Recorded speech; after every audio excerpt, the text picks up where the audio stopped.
So yeah, do you want to ask the question first? That's on the Yes, board. can I ask, am I able to do another 3 minutes of just expanding on my question? Well, yeah, if you feel you want to, yeah, Thank you. go on. Thank you. My question is, plant-based diets result in 75% less greenhouse gas emissions than diets with more than 100 grams of meat daily. Brits eating meat-free lunches on weekdays could save the NHS £2.2 billion annually. Could South Hams join 25 councils, including Exmouth, by endorsing the plant-based treaty and expanding access to plant-based food? My little additional representation to you is, as you know, I've written to each of you recently asking the council to acknowledge the huge contribution that eating meat, fish and dairy makes to the climate emergency and the urgent need to increase plant-based choices wherever South Hams District Council has the opportunity. Scientists say that cutting animal products out of our diet is the single biggest way to reduce our impact on the planet. The amount of research over the years concluding this is now, quite frankly, overwhelming. In recent news, 650 academics have called on British universities to commit to 100% plant-based catering to fight the climate emergency alongside their commitments to ending the burning of fossil fuels. Both issues must be tackled if targets are to be met. Indeed, if we move towards plant-based, we will give ourselves more time to sort out the energy crisis. Meanwhile, the government is facing a legal challenge regarding its failure to introduce measures to reduce meat, fishing and dairy in its food strategy. It is ignoring the insistence of its own advisers that a plant-based food system must be the default option. Devon has a large family farming and fishing community. Genuinely supporting farmers means looking honestly at the future and recognising where change is necessary.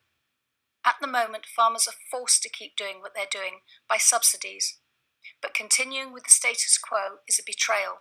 We need to support them to grow vegetables and crops and to rewild in order to give them financial security and ourselves food security. It is not always easy to find plant-based options in cafes, public buildings and schools. Whilst not asking people to make individual dietary changes, we still urgently need to provide plenty of choice and availability of healthy, plant-based food. The Council has the opportunity, and I think the duty, to simply prioritise plant-based food options wherever they can and treat the climate emergency with the urgency it requires. Our children and grandchildren are depending on us to make the right decisions that will give them a safe future on a sustainable planet. Many other councils around the country and cities all over the world have already passed a motion to raise awareness of eating more plant-based foods and talking about its benefits. It is the logical and necessary step after declaring a climate emergency and shows that they take climate change seriously. Will South Hams Council do the same? Thank you. Thank you. John? Well, I've just had a text from my wife saying it's been sent, but it's clearly sitting in Minecraft or somewhere like that, waiting to be approved. So if it does turn up, then I'll revert to that. Okay, where to begin? My interpretation of your question was really about around the plant-based treaty, which I've got a lot of sympathy for in terms of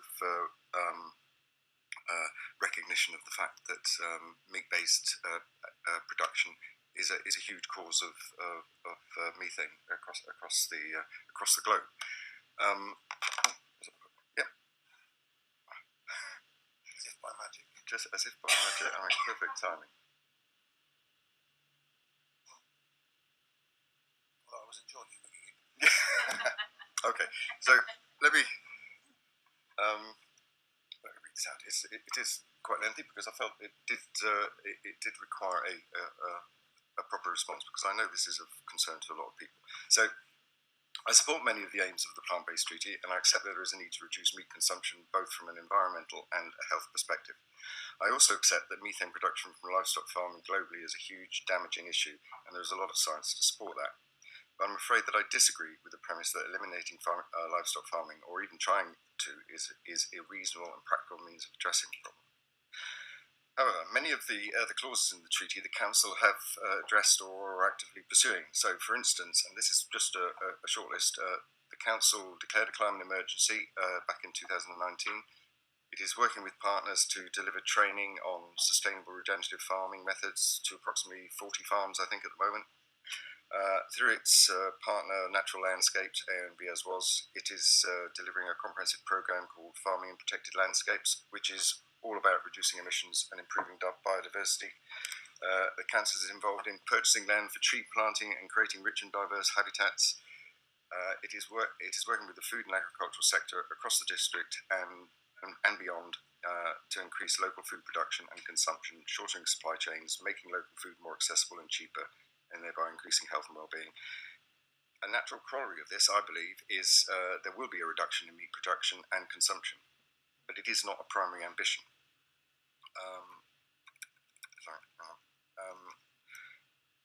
So with regard to the central theme of the treaty, it suggests that we should all move to a vegan diet, and I really cannot go along with this. Firstly and foremostly, I think it's impractical, and secondly, because there are serious health questions around a vegan diet. The impracticality stems from the fact that South Hams has many livestock farmers, and I and many of the partners the Council is working with need to engage with these businesses. It is absolutely essential to be able to work collaboratively to help them transition to more sustainable methods of production. It is my view that by being a signatory to the treaty would not help that dialogue. The health issues are also a concern, as there are quite a few. Clearly, the issue around B12 is an obvious one, an essential vitamin that mediates neurological and blood-related functions. I could go on, but I know that there are plant-based sources, algae, yeast, shiitake mushrooms, but the bioavailability is questionable in many respects, and I know that there's also various microbe-based products, like there's a thing called Nature's Find I know of, but it's all very early days with all of that. There are other things like iron. The non-heme iron from plants is not biodegradable. It can be improved with vitamin C, and if you remember Popeye, olive oil should have told him he needed to add a squeeze of lemon on his can of spinach, because otherwise he wouldn't have got any benefit from it. There are also bioavailability issues associated with plant-based sources of zinc, calcium, vitamin D, and others. The consequences of these deficiencies can, I agree, be it can cause a whole range of health issues, but I would agree that all of these can be managed, and people do, and live perfectly healthy lives on a vegan diet. But it is not a practical universal solution in my view. George Monbiot believes we could all live on lab-grown meat, and he's a good journalist with some very innovative and interesting ideas. But I don't think that this is one of his best. Also, I have to say, and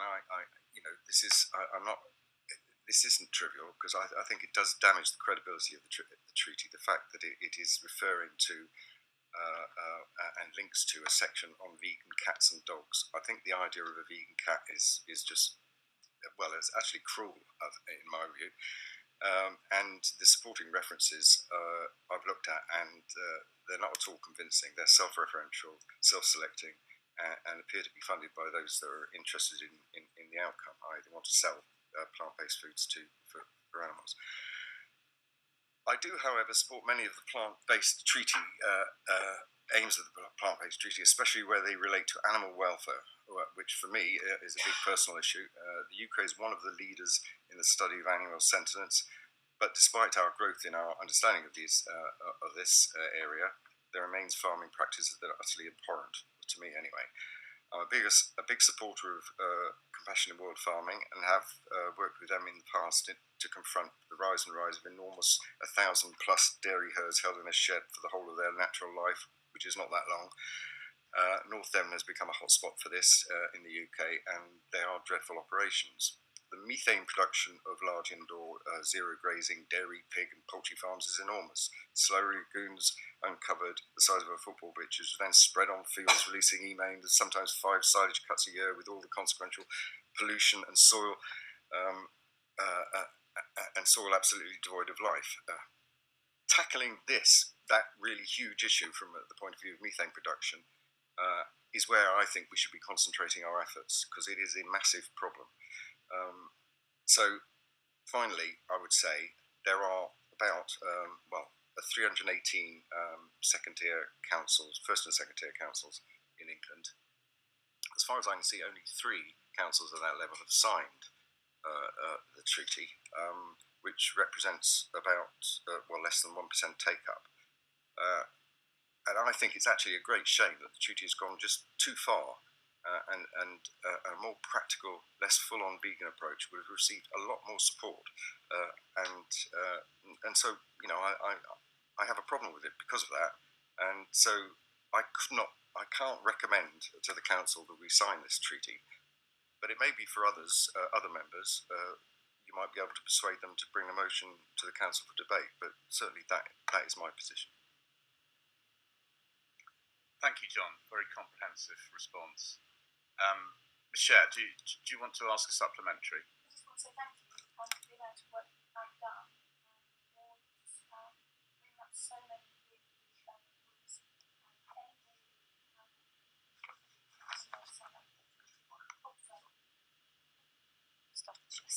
I just want to say thank you, yes, for the amount of work you have done there, and for highlighting so many of the very, very important points that animal agriculture are creating for our planet and for the sentient animals.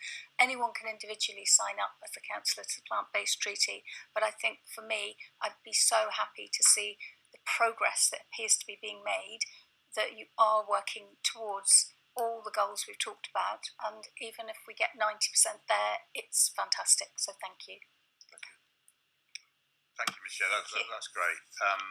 I could give Jackie. I mean, normally we wouldn't allow this, but Jackie's the leader of the Greens here at Southam, so we're always pleased to hear her points of view. Yeah, thank you. I just wanted to raise the fact that we have actually brought this to full council before. I think it was myself and Councillor Rose that brought it about a year or so ago, and the outcome was that we would actually look at what we have in house. So, in other words, doing from a leadership point of view, that we practice what we preach. And now, when we do have our sort of like the food, sometimes occasionally with meetings, there's always a plant-based option.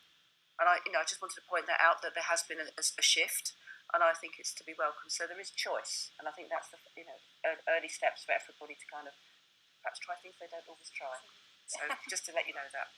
Great. No, thank you, and thank you, Michelle, for raising it, because it gives us the opportunity to discuss it, which absolutely is of vital importance to all of us and the residents of Southam. So thank you too.